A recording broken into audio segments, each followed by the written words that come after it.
Hey everyone, what's up? It's Dr. Charlie, physical therapist. And in today's video, I want to share with you sort of 3 signs that indicate you might want to try to strengthen your piriformis or your buttock muscles to fix your literal pain in the butt versus trying to stretch it. So that being said, just note this comes from a place of experience. Without knowing exactly what you're dealing with, it's sort of a general recommendation, but still, nonetheless, this is something that when people start to share their story with me or they start to chat with me about what they've tried in the past, these are things that sort of tip me off to say, hey, I wonder if they've tried to strengthen it, or strengthening would be sort of in another terms, trying to shorten the muscle. So stretching, you could consider lengthening. We could redefine it as that, right? Shortening or strengthening, contraction would be sort of the opposite. So that being said, here are the 3 signs, right? We'll review those. Real quick, for those of you who don't know me, my name is Dr. Charlie Johnson. I'm a PT. I have my orthopedic board specialty, and this is what I do every day. So this comes from a point or a place of experience. All I do every day, all day, morning to night, and even in the middle of the night, sometimes when I can't sleep, is help people worldwide with these unresolved back, butt, and sciatica problems. By the way, many things can cause a pain in the butt. If you're not sure what's causing, or you want to get closer to kind of what that could be, then check out my DIY diagnostic guide. Lots of good stuff and flow charts to help you figure out what's going on there. So here's what I can say. In my experience of working with thousands of people with this pain in the butt, what I can say is that if you have 100 people, 80% of those, so 80 out of 100 people, will respond better to something other than stretching. And notice if you look on YouTube, right, 80% of the videos to fix piriformis problems recommend stretching. This is part of the issue, right? So you've got to be open to thinking outside the box. Again, 20% of people, for whatever reason, seem to respond to some form of stretching or foam rolling or whatever. But that being said, here are the 3 signs that I look for to determine, hey, is this something I think this person should move more towards the strengthening side of things versus the stretching. All right, so check it out and let me know what you think, like or comment below. All right, so sign number 1, that you should try something different, right?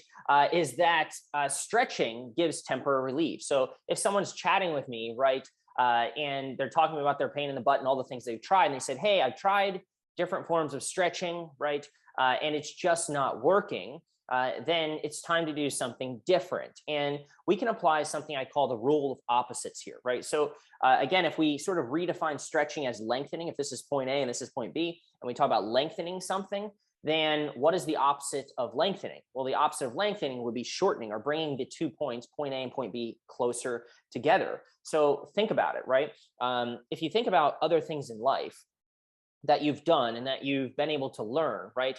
There's it involves some form of play of opposites, if you will. So there's always context that's needed to understand something at a deeper level, right? And to kind of make sense of stuff in the world, right? So like if you were very young, for example, and you were trying to, figure out, you dip your hand under the faucet and you're trying to figure out if it's hot or it's cold. Well, it's really difficult to tell if it's just sort of lukewarm. You don't know if it's hot or it's cold until you understand what cold is, and then okay, I know what cold is, and that kind of anchors things, right? So then on the other extreme what hot is. Once you experience that, then you can kind of tell what's in the middle, right? So it all starts by understanding the impact of the extremes and what those things and experiences sort of feel like. And it's no different when trying to solve this problem. So if you've gone to the extreme of trying to lengthen something, then trying to shorten it often gives you the opposite effect, right? So righty tighty, if that makes something tight, right?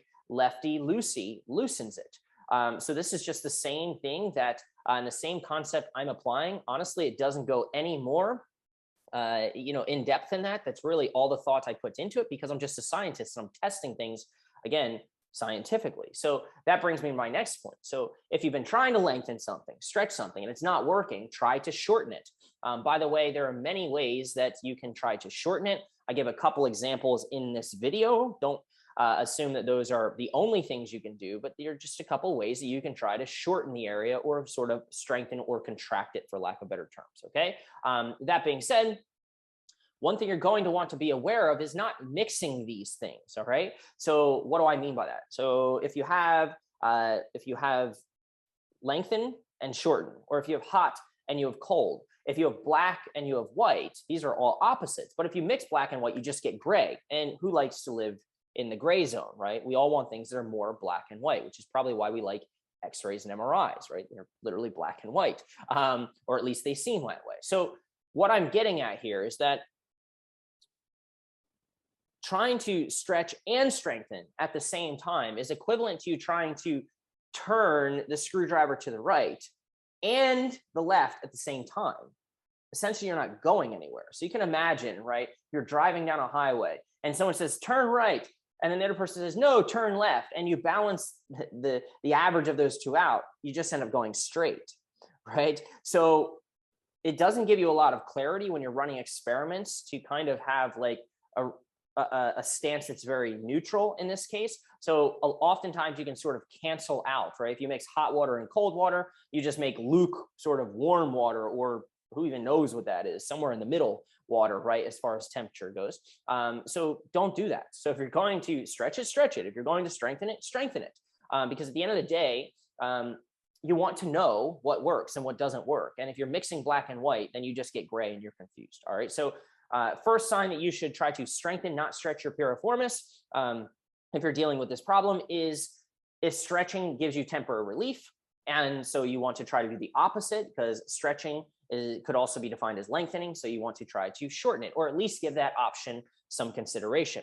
Okay. So that's the first thing. Sign number 2 would be that if the painful side is more flexible than the non-painful side, right? So logically, if you think about it, if your hip or your butt was tight and that was the problem,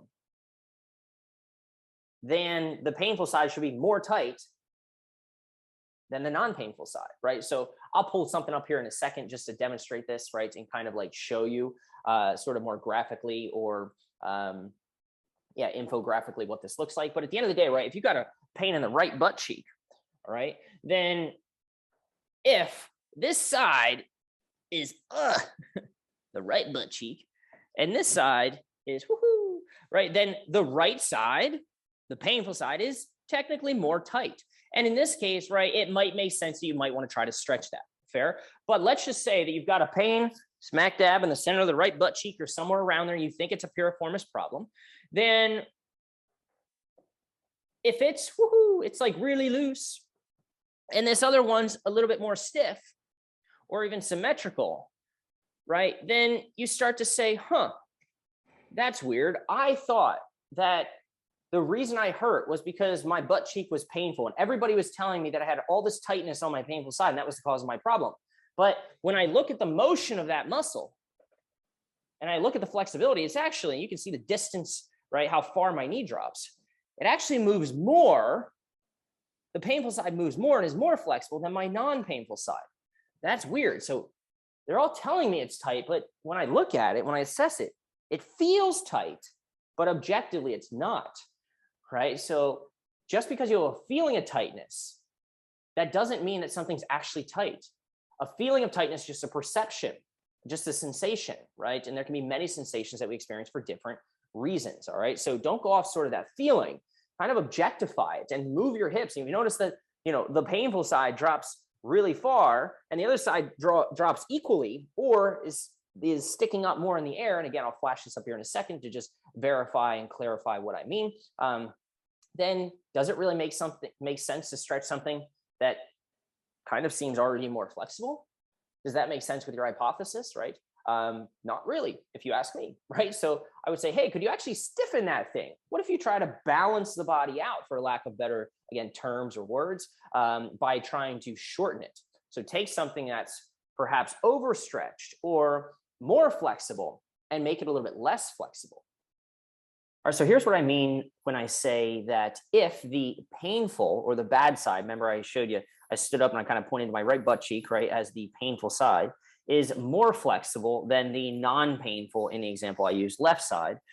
This is what I mean, right? So you can kind of see it. I'm just a visual person. So visually you can see that the painful side, again, if it's your right side, in this case would be more flexible. It drops further to the ground than the non-painful side. And if this is something you notice, again, this points to the fact that, hey, you should probably maybe stiffen that thing up. Perhaps that thing is overstretched or too flexible. So it's like, if tightness is the cause of your pain, then how is it that the painful side actually moves more and is more flexible. It doesn't make sense, right? It kind of defies that logic. So again, if this is something that you've noticed, and this is a visual way to look at it, that painful leg drops or that knee drops closer to the ground than the non-painful leg, or if even it's just symmetrical, it points to the fact that you might want to sort of stiffen up that side via strengthening.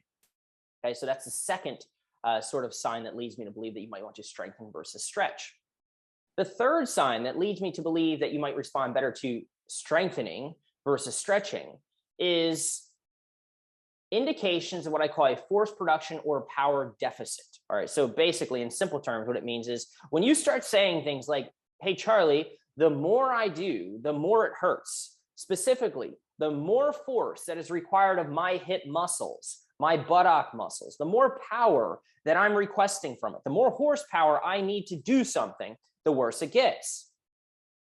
Then I start to think, it almost sounds like this person just needs more strength, more ability for those muscles to do the work, right? So if you're okay doing some basic things, but then the longer you walk, or as you're walking, if you start to walk uphill, or as you're walking, you're doing okay, but then as you do more stairs, right? So walking uphill activates the buttock muscles more. You need more horsepower to do that. It recruits those muscles in the buttock area more. It would stress them out more. Walking the stairs also works those muscles more. If you're like, hey, Charlie, I'm doing okay if I jog at a slow pace, but as I pick it up more, or the longer into the run I go, the more my symptoms begin. Or if I squat and I'm in the gym and I'm lifting low weights, right? It's not too bad. But the more weights that I lift, that's when I start to notice the symptoms increase. All these things kind of scream this idea of like, look, as the effort required of that activity is low, the symptoms stay low. But as that effort or force required from those muscles goes up, then my pain goes up. And there's sort of a direct correlation there in the story, right? Then you start to say, it sounds like perhaps these muscles are just underpowered for whatever reason. It doesn't mean you're weak per se, right? And this is, again, where we get into theory. It just means that logically, it would make sense to say, hey, if the more I do, the more it hurts. The more I activate these muscles, the more they hurt. What if I could make them stronger and more resilient and kind of bring them up to speed, bump up their capacity to do work, right? Such that walking up the stairs is no big deal because I'm able to do much more than that with these muscles, right? So that kind of idea. So if you're saying things like, the more I do, the more it hurts, and I'm doing okay with some basic things, but again, the more I activate these muscles, now hearing what I just said, right? Yeah, that kind of makes sense.